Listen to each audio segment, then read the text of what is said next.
गांव की दोपहरें कुछ अजीब होती हैं। सड़कें खाली, खेतों में बस हवा का शोर और मिट्टी की खुशबू में कोई बीता हुआ पल जैसे सांस लेता हो। मैं, गौरी, उम्र कोई 35 के आसपास रही होगी, पर जिंदगी ने मुझ में 40 सालों का ठहराव भर दिया था। पति शहर में रहते थे, नौकरी करते थे, महीने में एक बार आते थे। मैं अकेली नहीं थी, पर अकेलापन मेरा सबसे पुराना साथी था। हमारे घर के सामने एक पुराना बरगद का पेड़ था। उसी के नीचे एक घर था, जहां हाल ही में कोई नया परिवार आया था। उस परिवार में एक लड़का था, आदित्य। उम्र में मुझसे लगभग 10-12 साल छोटा, पर उसके चेहरे पर एक अजीब सुकून था। वो अक्सर शाम को अपनी किताबें लेकर बरगद के नीचे बैठता और मैं छत से उसे देखती रहती। पहले पहले तो मैंने ध्यान नहीं दिया, लेकिन फिर पता नहीं क्यों उसकी हंसी, उसकी आंखों की मासूमियत और कभी-कभी मेरे घर की ओर उठती उसकी नजरें मन को ऐसे छू जाती थीं जैसे कोई भूला हुआ गीत कानों में बज उठे। एक दिन जब मैं आंगन में कपड़े सुखा रही थी, उसने आवाज दी, गौरी दीदी, नमस्ते। उसकी आवाज में अपनापन था, लेकिन जाने क्यों मेरे दिल में एक अनजाना कंपन उठा। मैं मुस्कुरा दी। नमस्ते आदित्य, कैसे हो? वो बोला, अच्छा हूं, बस आपकी छत से किताबें उड़कर मेरे पेड़ पर आ जाएं तो और अच्छा हो जाएगा। मैं हंस पड़ी। पहली बार किसी ने मुझे यूं हंसाया था। धीरे धीरे हमारे बीच रोज की बातें शुरू हो गईं। वो कभी दूध लाने आता, कभी कहता, चाची, नींबू देंगे क्या? हाँ, उसने मुझे चाची कहना शुरू कर दिया था। शायद यही सबसे सुरक्षित शब्द था, जो हर रिश्ते की सीमा खींच देता है, पर दिल की दीवारें गिरा भी देता है। उसके घर वाले शहर चले जाते और वो हफ्तों अकेला रहता। शाम को वो मेरे आंगन में आता, बातें करता, कभी खेतों की, कभी आसमान की, कभी सपनों की। मुझे नहीं पता चला कब उसके शब्दों में एक गहराई आ गई और मेरी नजरों में उसका नाम लिखने लगा। वो कहता, गौरी दीदी, आप हमेशा अकेली क्यों रहती हैं? ऐसा लगता है जैसे आपके पास बहुत कुछ है, पर किसी को दिखाना नहीं चाहती। मैं चौंक जाती, फिर मुस्कुराकर कहती, कुछ बातें दिखाने के लिए नहीं होती आदित्य। वो चुप हो जाता, पर उसकी आंखों में सवाल तैरते रहते। दिन बीतते गए। अब जब वो नहीं आता था, तो मेरा आंगन सूना लगता था। बरगद की छांव अधूरी और हवा बिन आवाज की लगती।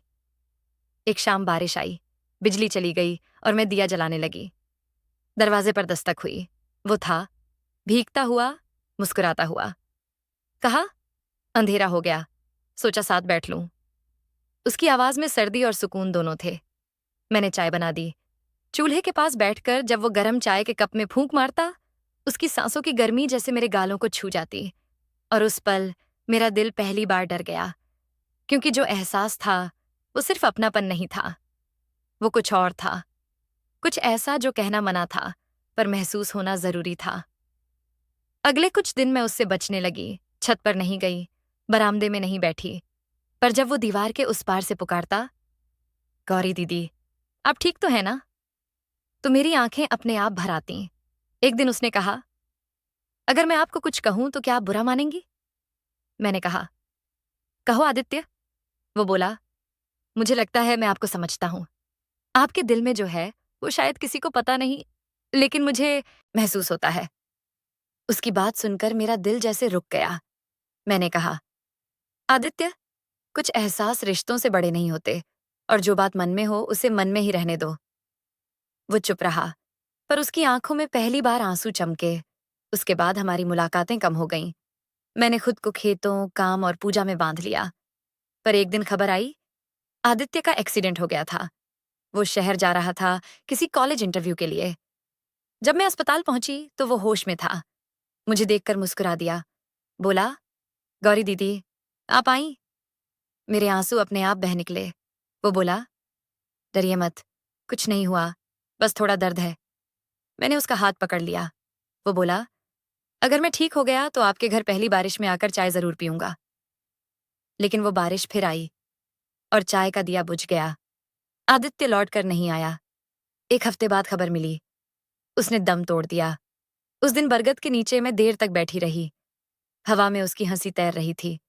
मुझे याद आया उसका वो वाक्य, आपके पास बहुत कुछ है, पर किसी को दिखाना नहीं चाहती। मैंने आसमान की ओर देखा और कहा, हाँ आदित्य, अब जो बाकी है वो बस तुम्हारी याद है। वक़्त गुज़र गया। लोगों ने कहा, वो तो चाची और भतीजे जैसे थे। किसी को यह नहीं पता था कि हम दोनों के बीच कभी कोई सीमा टूटी ही नहीं थी। बस एक भावना थी, जो शब्दों से बड़ी थी। पर ज़िंदगी ने उसे अधूरा छोड़ दिया। आज भी जब सावन की पहली बारिश होती है, मैं वही चाय बनाती हूँ, वही दिया जलाती हूँ। बरगद की पत्तियों से जब पानी टपकता है, ऐसा लगता है जैसे आदित्य मुस्कुराकर कह रहा हो, गौरी दीदी, अब तो हंसिए। और मैं हंस देती हूँ, क्योंकि यही उसकी आखिरी याद थी, मेरी मुस्कान। तो चलिए दोस्तों, आपको ये कहानी कैसी लगी? उम्मीद करती हूँ ज़रूर पसंद आई होगी। चैनल पर पहली बार आए हो तो प्लीज़ चैनल को सब्सक्राइब अवश्य करें। फिर से मिलती हूँ किसी और रोमांटिक कहानी के साथ, तब तक के लिए नमस्कार।